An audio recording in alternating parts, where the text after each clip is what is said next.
Dobro večer svima. Ja sam Miki Plješčić, dežurni urednik na ovom večerašnjem programu i u ime Studentskog kulturnog centra u svoje lično ime želim da vam se zahvalim na posjeti. Večeras imamo čast da prisustvujemo promociji romana epske fantastike autora Luke Pušića, Bajonet, barikada Barijak. S tim u vezi, večeras će o ovoj izuzetnoj knjizi govoriti Pavle Zelić, pisac i scenarista, Rasko Pocesta, publicista i Luka Radojević, naučni savjetnik autora i prvi čitalac knjige. Ja se nadam da ćemo svi uživati shodno tematici i u svakom slučaju observaciji stručnjaka za ovu temu i naravno u svemu onome što Luka može da nam kaže, a što se ne nalazi u ovoj knjizi. Pa zamolit ću mog prijatelja Pavla Zelića da bude večeras naš moderator programa i da uzme reč. Hvala, dragi Miki. Pre svega veliko mi je zadovoljstvo da govorimo o ovom romanu. Već sam imao prilike o njemu da pišem, a sada sam posebno obradovan činjenicom da on fizički postoji u mojima, nadam se uskoro i u vašim rukama, jer sama promocija upravo služi i tome da što više vas ode sa ovog mesta sa ne samo knjigom, već i potpisom autora, što mislim da je ono zbog čega se mi pisci posebno radujemo svakoj promociji, tom susretu sa čitaocima koji je za neke druge umetnosti vrlo lak u glumi, u muzici, a eto piscima su ovakve prilike retke i zato želimo da ih što više iskoristimo. Ali ne želim da pričam, ja želim pre svega da dam reč Luki. Mi smo se upoznali pre više godina virtuelno i pošli da dopisujemo i jedna od molbi kojom sam se ja rado odazvao jer ne dolaze tako često, a našto ne ovako izuzetne kakva je u pitanju molba da se napiše stručna recenzija za Bajonet, barikadu Barijak ili ti Krvavu sonatu, je bila želja i pokušaj da izdavačka kuća Laguna izda ovo delo. To se nije desilo, ali mislim da je u ovom obliku kako sada postoji u stvari ova knjiga, odnosno više knjiga u jednoj, dobila onaj pravi oblik koji sumnjam da je bilo koja izdavačka kuća se usudila da se upusti.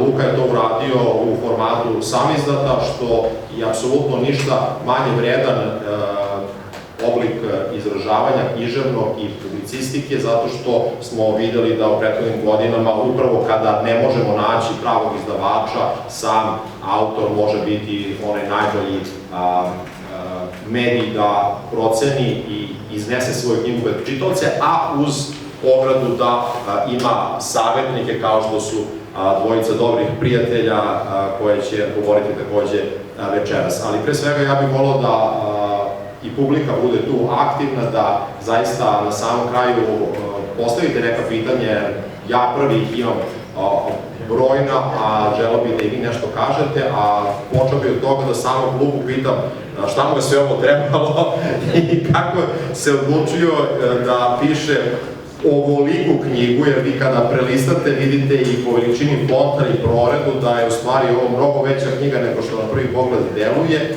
a opet da posjeduje jednu neverovatnu konzistentnost, zrelost, samouverenost autora koji tekako zna šta želi da kaže, dakle, odakle sve to potiče i kako si se tako obre u svetu književnosti kao već zaokružen autor, spreman da izađeš na megdan ljudima koji pišu nešto slično, nalik, a u stvari sasvim drugačije, ali ćete često svrstavati u kao kategoriju epske fantastike koje mislim da ipak ne pripadaš. Dakle, zašto Krvavi Barijak, otkud Krvavi Barijak i otkud ti u svetu književnosti? Prvo da se zahvalim na ovoj najavi koja je stvarno lepa, mislim. Stvarno sam počasovan, a ono što bih dodatno hteo da odgovorim na ovo pitanje, otkud baš da pišem tu temu ili ovakvu knjigu ili toliko dugačku knjigu, prvo bih rekao da me uvek zanimala istorija kao takva, istorija nekog pravog, stvarnog sveta, ali da nakon toga fantastika mi se činila kao neko područje gdje mogu ja da izmišljam istorije, da izmišljam zemlje, da izmišljam probleme tih zemalja, probleme nekih ličnosti koji žive u tom svetu i to je fantastika mi se učinila kao odlično područje za tako nešto. Mislim da sam zato najprej odlučio da smislim taj svet, prvo sam to uradio, a onda sam počeo da razvijam priču, fabulu, i ispostavilo se da se ispriča ta priča da je potrebno mnogo strana. Znači, zato je tako dugačka. Ne bih mogao sve te detalje da opišem i da se sve desi što sam hteo da se desi, da nije toliko. Sad nadam se da to neće biti minus, što je knjiga predugačka, da neće neko da pročita šta ja znam, 20 strana i da kaže ne mogu ja, ovo je mnogo dugačka. Ili da neće da pogleda nijednu stranu, nego da kaže šta ja znam, da kaže ovo ja nikad neću pročitati, neću ni da počinjem, da neće to da kaže. Mislim da oni koji otvore prve stranice ove knjige sigurno će biti, što se kaže, probudati udicu, pa i ono što sledi posle udice i otići tim putem ka dalekim ostrvima koje si ti izmislio, a koje u stvari nose mnoge sličnosti sa svetom u kojem mi živimo. Ti jesi stvorio jednu alternativnu istoriju, ali sa puno elemenata iz sveta koji poznajemo, samo dograđenim, dorađenim, i tu prosto je neizbežno to poređenje sa Georgeom Martinom i njegovim serijalom Pesma leda i vatre, koji se, čini mi se, nekako dešava na jedan način koji je konvencionalan, i tu bih došao do onoga što je jako bitno za tvoju knjigu, pa ćemo posle preći i na druge sagovornike kako oni to vide, a to je jedan vrlo originalan književni pristup, izražavanje kroz dokumente, kroz artefakte, kroz maltene jednu vrstu istraživanja sveta koji ne postoji, i prepiski, depeša, raznoraznih vrsta arhivske građe koju si ti koristio, odnosno izmislio, a koja doprinosi autentičnosti tog sveta. Znači, to nije klasičan narativ kakvi smo navikli da čitamo u knjigama epske ili neke druge fantastike, pa čak i istorijskim rekonstrukcijama. To je zaista jedan maltene birokratski roman, ali nimalo manje zanimljiv zbog tog pristupa, naprotiv čak i više vas vezuje zato što verujete da je to stvarno. Odakle ti ta ideja? Pa, palo mi je na pamet kad sam pisao, možda sam jednostavno mi je palo napraviti šta da i mislim da ovo bude originalno. I onda sam rekao kako bi bilo da napravimo da ne bude klasičan roman, nego da bude taj skup nekih kao primarnih izvora iz tog sveta. I bilo mi je uzbudljivo što nikad čitalac neće znati koji od tih primarnih izvora govore istinu, a koji samo šire neku svoju propagandu. I mora čitalac sam da odabere kojoj strani će da veruje, a za koji će da kaže na ovi lažu, ovi izmišljaju. Čitalac sam mora da odabere svoju stranu.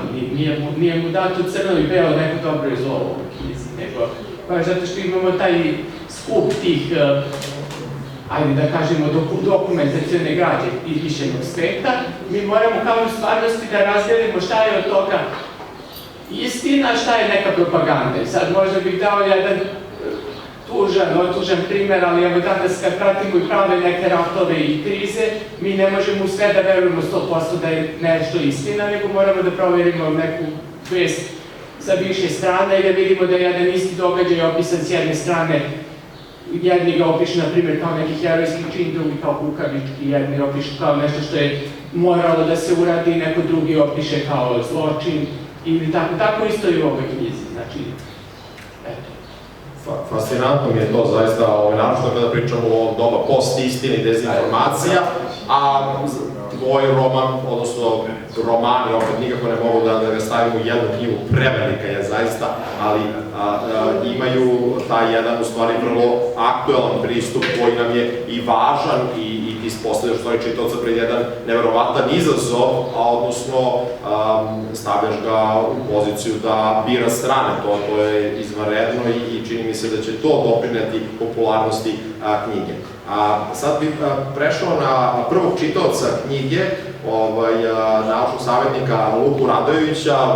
Kako je to bilo iskustvo i, kad kažemo prvi čitalac, da li to znači da si se našao pred gotovim delom ili si učestvovao u različitim fazama njegovog nastajanja? I u ostalom, kad smo već kod toga, a možeš nam ti sigurno reći jer znaš to, koliko dugo je nastajala ova knjiga i kako je izgledao taj proces, je li imao neku svoju dinamiku ili je onako imao uspone i padove, kako to već obično biva sa knjigama kada se pišu?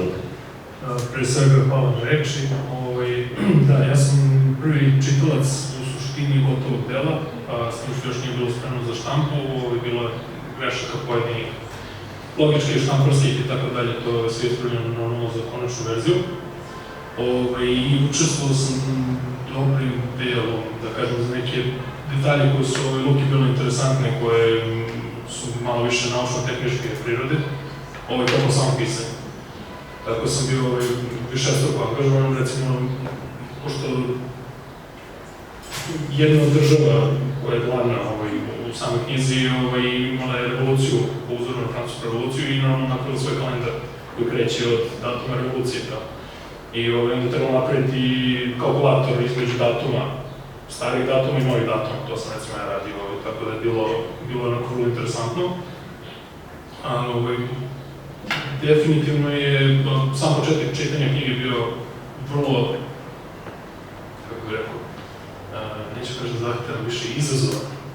Pogledaš i vidiš da ima u Wordu fajlu stotine i stotine strane, uzmano si ovo će biti naporno, međutim, vrlo brzo, odnosno odmah praktično se vidi sam način pisanja, da je sve prikazano kao dokumenta, kao pisane neke sastanaka, pisma sina roditeljima i tako dalje.